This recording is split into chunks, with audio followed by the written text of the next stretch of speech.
بسم اللہ الرحمن الرحیم۔ السلام علیکم ورحمۃ اللہ وبرکاتہ۔ بلاؤں سے حفاظت کی دعا۔ حضرت انس رضی اللہ تعالیٰ عنہ فرماتے ہیں کہ آپ صلی اللہ علیہ وآلہ وسلم نے فرمایا، جو شخص صبح کی نماز کے بعد 7 مرتبہ پڑھے گا 70 بلاؤں سے محفوظ رہے گا۔ یعنی اگر صبح کے وقت آپ یہ والی دعا پڑھ لیتے ہیں جو میں آپ کو بتانے جا رہا ہوں تو آپ 70 بلاؤں سے محفوظ رہیں گے۔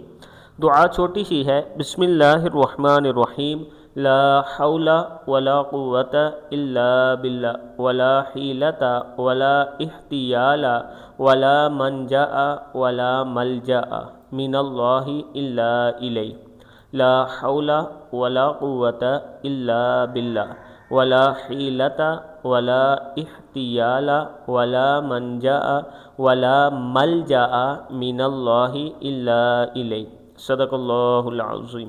اللہ تعالی ہم سب کو اس پر عمل کرنے کی توفیق دے اور اللہ تعالی ہمیں بلاؤں سے محفوظ رکھے۔ السلام علیکم ورحمۃ اللہ وبرکاتہ۔